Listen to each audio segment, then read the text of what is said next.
আব্বা, তোমার আমি কতবার নিষেধ করছি চায়ের দোকানে ব্যবসা না করতে, এরপরে তুমি আয়া পড়ছো। মারে বাসায় সারাদিন শুয়ে বয়ে থাকি, এইভাবে শুয়ে বয়ে থাকলে তো আমি অচল হয়ে যাবো। তাই ভাবলাম দোকানে এসে বসলে খুব ভালো লাগবে। আব্বা, তোমার মাইয়া এখন কোটিপতি, এই চায়ের ব্যবসা তোমার লগে যাক। আরে মা, ঠিকই কইছ, কিন্তু মা কি সত্যি সত্যি কি জামার নামে মামলা করছো? হ আব্বা, আমি মামলা করছি। মা এটা কেমন হয়ে গেল না? জামারে ডিভোর্সও দিবি আবার মামলাও করবি, আমরা সাধারণ মানুষ, এটা কি খুব দরকার ছিল? হ আব্বা, দরকার ছিল। আমি বেশি কিছু চাই না, আমি শুধু চাই আমার সন্তানের স্বীকৃতি দিতে। অনেক তো আমার সন্তানের স্বীকারই করতেছে না, এটা আমার জন্য কত বড় অসম্মানজনক তুমি সেটা বুঝতে পারতেছো। তাছাড়া আমার সন্তান যখন বড় হইব, ওর বাপকে কি পরিচয় দিব আমি, তুমি কও? আরে মা, বাবা আমারই দোষ, আমি তো তবে বাচ্চা নিতে কইছি না।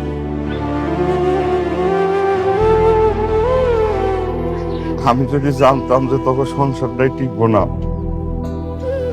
তাইলে করে আমি তো করে বাচ্চা নিতে কইতাম না রে মা। আরে আব্বা, কি শুরু করছো? এত চিন্তা করতেছো কেন? আমি ডিএনএ টেস্ট করছি, এটা রিপোর্ট আইলে ঠিকই ধরা পড়বো। অনেক তখন আর পালাইতে পারবো না, অনেক তখন স্বীকার করতে বাধ্য হইব যে এই সন্তান ওর।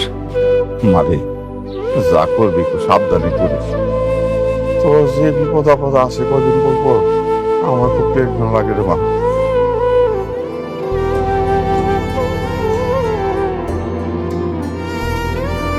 আব্বা, তুমি থাকো, আমি তো অফিসে যাই। আচ্ছা তোমা শুন খারাপ, তুই না এই আচার পছন্দ করো, নে রে খাইতে খাইতে যা। আব্বা আচ্ছা ঠিক আছে। সাবধানে যাই। আচ্ছা।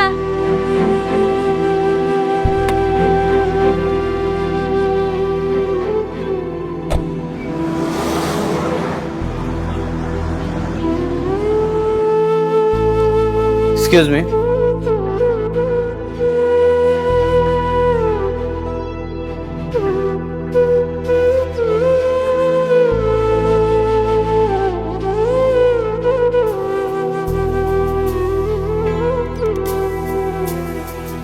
ও আচ্ছা, এটা তো পুলিশ মামলা। আমি টেস্টগুলো করে দিচ্ছি। আমি জানি এই সন্তানের বাবা আমি না, অন্য কেউ। আমাকে মিথ্যা মামলায় ফাঁসানো হচ্ছে। ডাক্তার সাহেব, আপনি খুব ভালো মতো টেস্টটা করে দেখবেন। কথা কথা না অপবাদ দেওয়া বন্ধ করেন। এই সন্তানের বাপ যদি আপনি না হন, তাহলে কি আমার ঠেকা পড়ছে আপনার পিছে পিছে ঘোরার? আমি আপনার একটু সহ্য করতে পারি না, বুঝলেন না আপনি? সেটা তো টেস্টের রিপোর্ট আসলে প্রমাণ হয়ে যাবে। আচ্ছা, আমি টেস্টগুলো করে দিচ্ছি, আপনারা দুজনই টেস্ট করে যাবেন। ঠিক আছে।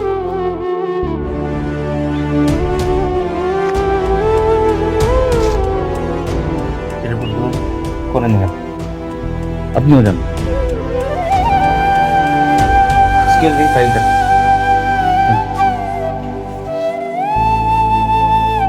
শেষ পর্যন্ত তোমার প্রথম স্ত্রী তোমার নামে মামলা দিয়ে দিল। দেখেছো, এতদিন কাকে তুমি সহজ সরল মেয়ে ভেবেছিলে? আগামীকাল মেডিকেল রিপোর্ট আসবে, আর রিপোর্ট আসার পরে আমি ওর মামলার জবাব দিব। সত্যি কি ওই বাচ্চার বাবা তুমি নও? তুমি আমাকে অবিশ্বাস করো? না, মানে বোঝাতে চাচ্ছিলাম, যদি বাচ্চার বাবা তুমি হও তাহলে তো ডিএনএ টেস্টে ধরা পড়ে যাবে। ধরা পড়বে না। ডিএনএ টেস্টের রিপোর্ট 100% নেগেটিভ আসবে।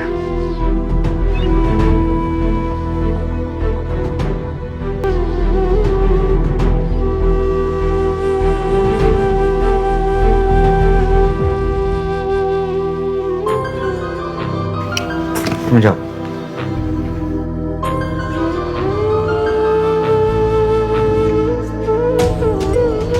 দেখুন মিস্টার অনিক, মিসেস অনিক, আপনিও শুনুন। আমি এটা 3বার টেস্ট করেছি। প্রথমবার ভেবেছিলাম ভুল হয়েছে, তারপর দ্বিতীয়বার করি, শিওরের জন্য আমি তৃতীয়বার করি, কিন্তু 3বারই একই রেজাল্ট এসেছে। রেজাল্ট কি এসেছে? ডাক্তার সাহেব, রেজাল্টে নিশ্চয়ই এটাই এসেছে যে অনেকেই বাচ্চার বাপ, তাই না? না,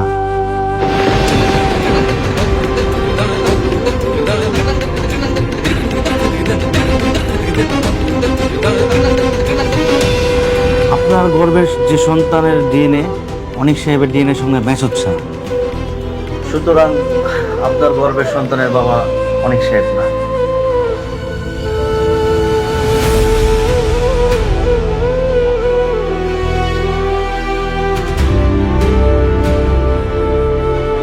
আমি জানতাম এই সন্তানের বাবা আমি না।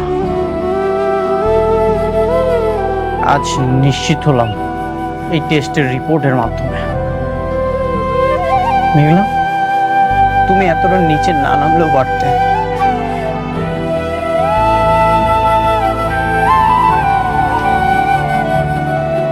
ডাক্তার সাহেব, আপনি আরেকটা বার টেস্ট করে দেন না। আমার মনে হচ্ছে এই টেস্টের রিপোর্টে ভুল আছে।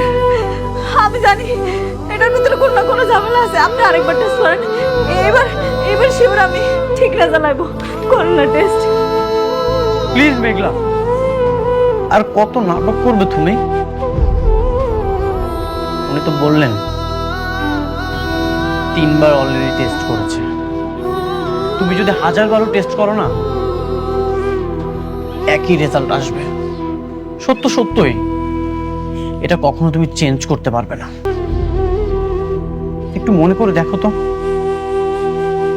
কার সাথে তুমি সময় কাটিয়েছিলে? ও, তোমার তো এখন মনে পড়বে না কার সাথে তুমি সময় কাটিয়েছিলে। আচ্ছা, আমি তোমার জীবনে কয় নাম্বার মনে হয় সেটাও তুমি এখন বলতে পারবে না। তুমি আমাকে অনেক কষ্ট দিয়েছো। অন্য একজনের পাপ তুমি আমার ঘাড়ে চাপিয়ে দিচ্ছ, আবার মিথ্যা মামলাটা পর্যন্ত করেছো। এখন নিশ্চয়ই মিথ্যা মামলাটা তুলে নিতে কোনো সমস্যা থাকবে না। তুমি এতটা নিচে না নামলেও পারতে। অনেক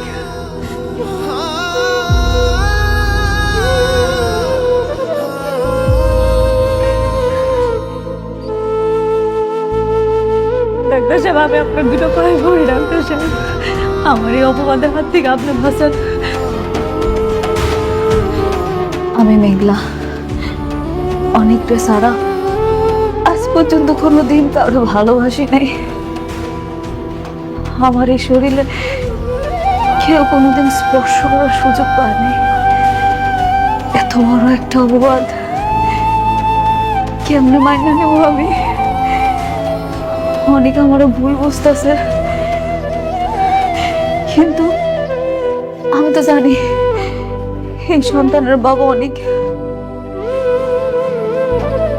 আমার কি মনে হয় জানেন, মেশিনটা না নষ্ট, এর লিগে ভুল রিপোর্ট আইতেছে।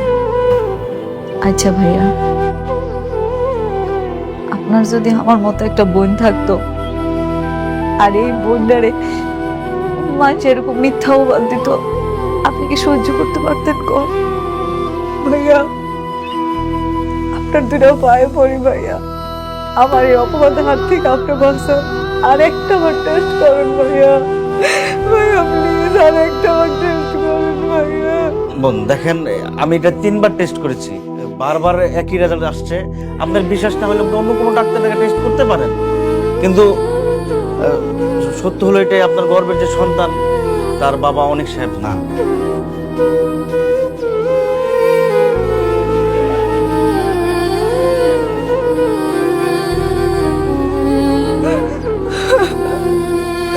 করার নেই, এটা মেনে নিতে হবে। সরি।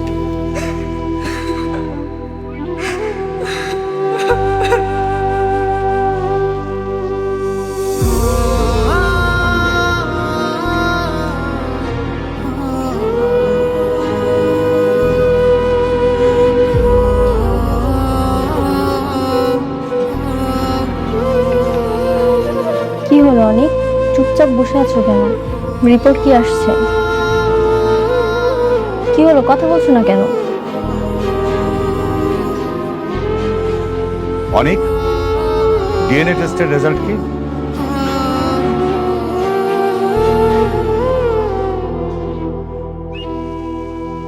কাগজ কখনো মিথ্যা বলে না, মিথ্যা বলে মানুষ।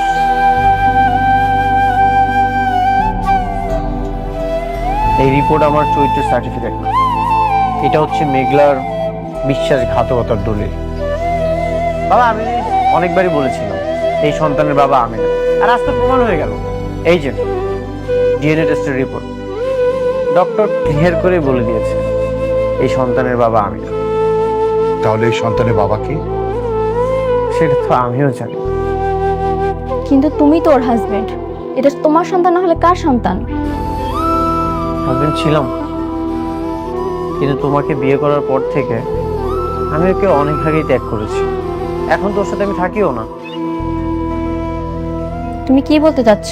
তোমার স্ত্রী অন্য কারো সন্তানের মা হতে চলেছে?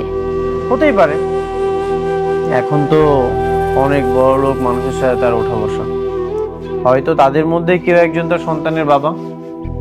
তাহলে তো মেয়েটা ভীষণ খারাপ, তোমার সাথে ডিভোর্স হওয়ার আগেই। ছি, ছি, ছি, ছি, ছি, ছি। বৃষ্টি, এখন নিশ্চয়ই তোমার আর মনের মধ্যে কোনো সন্দেহ থাকবে না। কিন্তু এটা কিভাবে সম্ভব? কিন্তু যদি অথবা সবকিছু শেষ, একটা রিপোর্ট সবকিছু শেষ করে দিয়েছে। আশা করি এখন আর কোনো কোশ্চেন থাকবে না, আমি এই সন্তানের বাবা না। আইনি জটিলতা কেটে গেলে আমি ওকে ডিভোর্স দিয়ে দেবো। কিসের আইনি জটিলতা? প্রেগনেন্ট অবস্থায় ডিভোর্স দেওয়া যায় না। এখন যদি আমি ডিভোর্স দিতে যাই, নানা রকম ঝামেলা হতে পারে। আমি এত কিছু বুঝতে চাই না, তুমি ওকে ডিভোর্স দাও। তুমি কি করে ভাবলে আমি সবকিছু মেনে নিব? এটা কখনোই সম্ভব না। কাগজে ডিভোর্স হয়তো কয়েক মাস লাগবে, ওকে আমি মন থেকে ডিভোর্স দিয়ে দিয়েছি।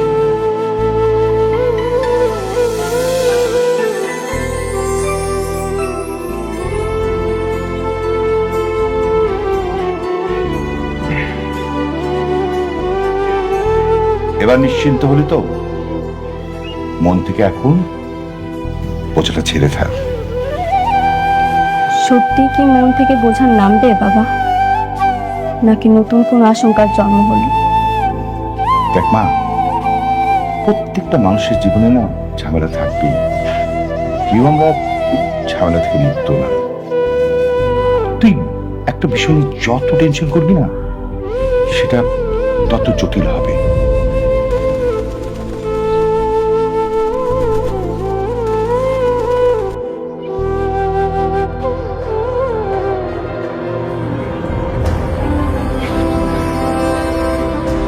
কিরে মেঘলা, রিপোর্ট কি আইছে? কথা বস না। এ মা, ডাক্তার কি কইলো? রিপোর্ট পাইছস?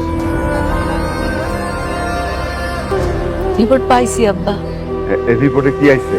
হ্যাঁ, অনেক প্রমাণ পাইছে তো এটা তারই সন্তান। হ্যাঁ, প্রমাণ পাইছে না?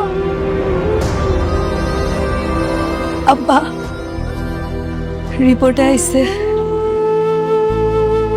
এই সন্তান অনেকের না।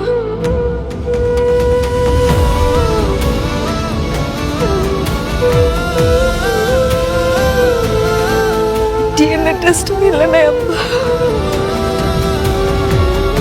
এই, তোমরা কারে কারে কি শুনে? যাও, যাও, যাও করে যাও। এই যাও, করে যাও।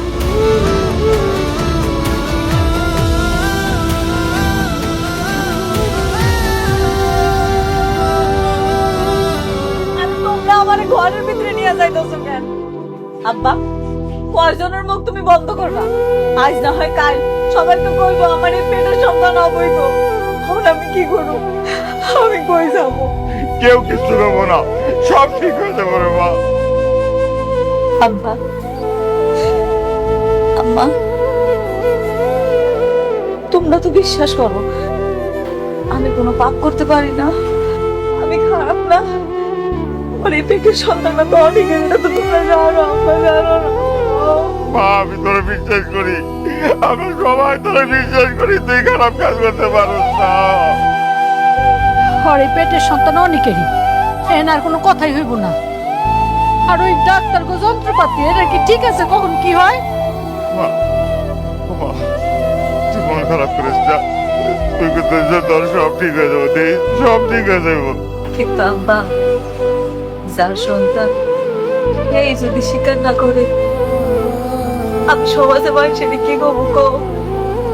তাছাড়া এই নিষ্পাপ শিশুরা আমি কি করবো ওর বাপকে? আমার তো সমাজের সবাই সিসি করবো, কলঙ্কিত করবো আব্বা। কেউ তোরে কলঙ্কিত করতে পারবে না। আমি সমাজের সবাই চিৎকার করে কমু, আমার মেয়ে খারাপ না, খারাপ কাজ করতে পারে না। আব্বা, কয়জনের মুখ তুমি আটকায় বাবা গো? করে নিয়েছ অনেক আমার লাগা ঠিক করে না। আমার বিমানে গেছে। আমার লাগবে। আয় বাবা, একটু শান্ত হ।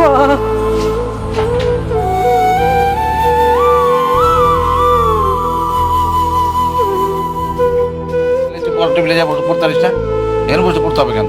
বাপ্পার সামনে সারাক্ষণ আজাইরা। কি হলো আঙ্কেল, ওকে বকছেন কেন? কিসের মিষ্টি?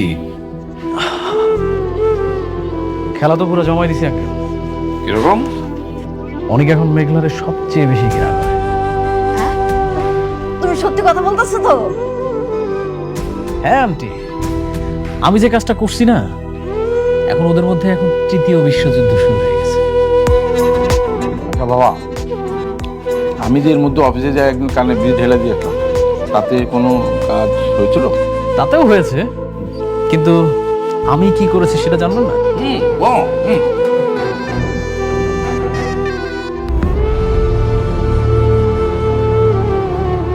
কি সমস্যা আপনার? আমার ছোট্ট একটা কাজ করে দিতে হবে, কাজ শেষে আরো পাবেন। কাজ? কি কাজ? কিছুক্ষণ আগে দুজন স্বামী স্ত্রী এসেছিল না ডিএনএ টেস্ট করার জন্য? হ্যাঁ। ওদের রিপোর্টটা পরিবর্তন করতে হবে। কি বলছেন এগুলো? এটা কোনোভাবে সম্ভব না। আমরা যে টেস্টগুলো করি অনেক নিখুঁতভাবে করি, এটা কোনোভাবেই পরিবর্তন করা সম্ভব না। আচ্ছা আপনি বলুন আপনার কত টাকা চাই, তারপরে আপনার কাজটা করে দিতে হবে। আমার মনে হচ্ছে আপনি পুরন খেলা। আপনার কথাটা কিন্তু খারাপ বলেন। আসলে এই টাকা দিয়ে কিছু হবে না, এই টাকা দিয়ে আপনি কিছু করতে পারবেন না।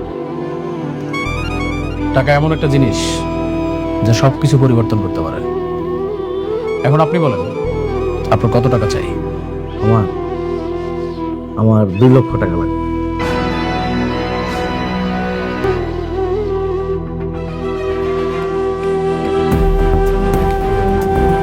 ওকে ডান, কাজ হয়ে যাবে।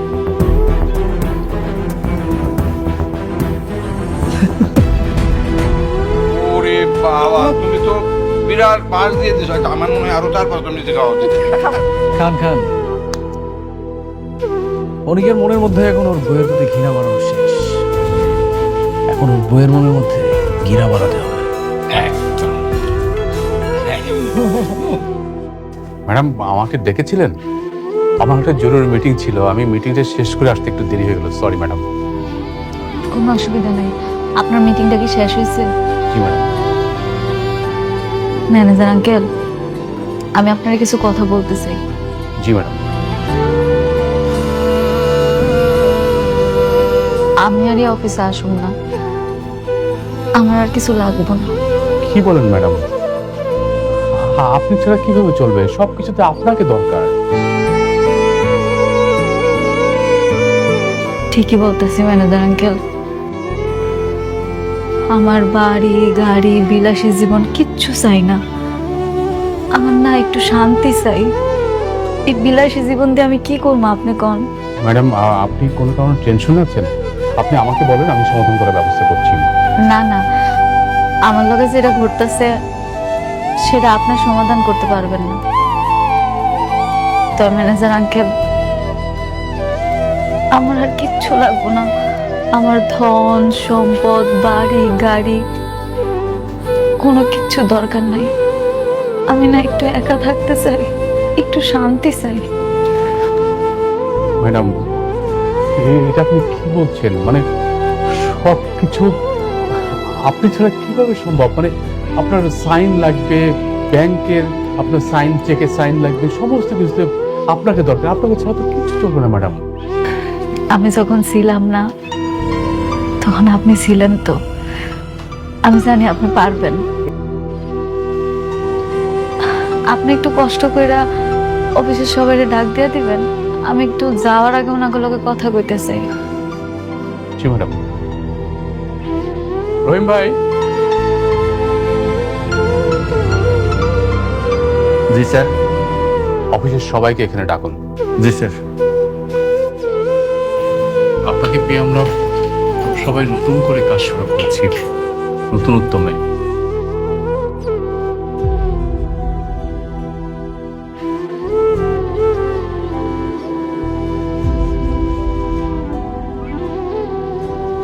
স্যার আপনি আমাদের ডেকেছেন?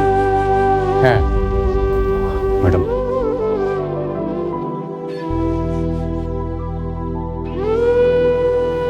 আসছেন আপনারা সবাই? আমি আর অফিসে আসবো না। যে কয়দিন কাজ করছি আপনাদের সাথে খুব ভালো লাগছে।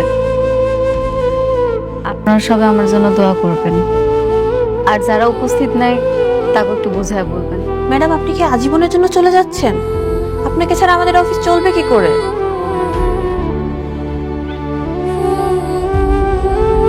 ম্যাডাম, ম্যাডাম প্লিজ আপনি যাবেন না, আপনার সিদ্ধান্ত পরিবর্তন করুন। ম্যানেজার আঙ্কেল, আমি আমার জীবনে অনেক কিছু হারাইছি। আমি আর কিছু হারাইতে চাই না। এর থেকে বেশি হারাইলে আমি যা সহ্য করতে পারবো না। Sorry. ম্যাডাম, ম্যাডাম প্লিজ যাবেন না আপনি।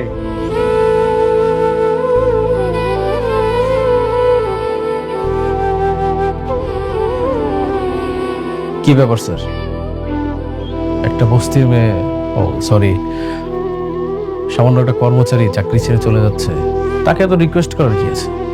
কর্মচারী? আপনি কাকে কর্মচারী বলছেন? আপনি জানেন উনি কে? হ্যাঁ, চিনব না কেন?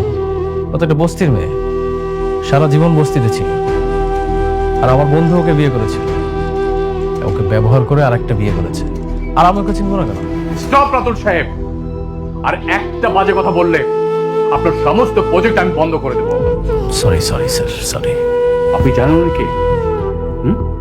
আপনি জানেন না, উনি বস্তির মেয়ে না, উনি আমাদের চেয়ারম্যান স্যার সারোয়ার চৌধুরী একমাত্র মেয়ে, সালিমার চৌধুরী।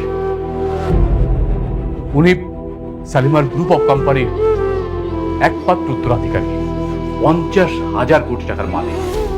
শুনুন রাতুল সাহেব, আপনার কিন্তু আমার এমনি পছন্দ না, তারপরেও আপনি আমার ম্যাডামকে বাজে কথা বলেন।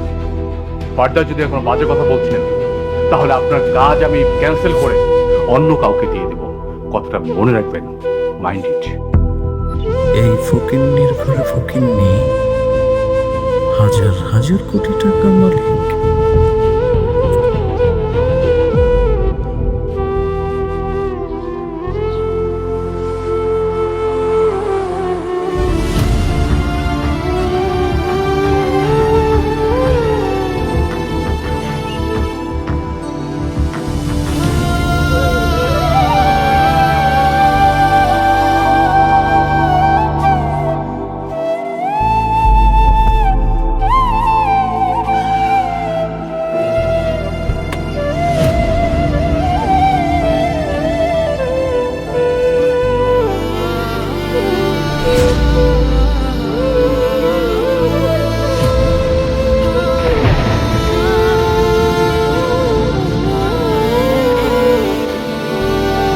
কোথাও লাগেনি তো তোমার? না, আমি ঠিক আছি, ভালো আছি। আপনি এখানে কেন আছেন জান? তোমাকে দেখে তো অসুস্থ মনে হচ্ছে। তুমি এই অবস্থায় বাসা যাবে কিভাবে? চলো গাড়িতে উঠে পৌঁছে দিচ্ছি। কি ব্যাপার? হঠাৎ করে আপনার কি হয়েছে কম তো? রাস্তা থেকে তুললে উপকার করার চেষ্টা করতেছেন, মতলব কি আপনার? আমার থেকে মতলব নেই। তোমার জায়গায় এখানে অন্য কেউ থাকলে একই কাজ করতাম। না, তাইলে রাস্তাঘাটে অনেক মানুষ আছে যারা বিপদে পড়ছে, হ্যাঁ গো সাহায্য করে। আমার আপনার সাহায্য করতে হবে না, আপনি জান।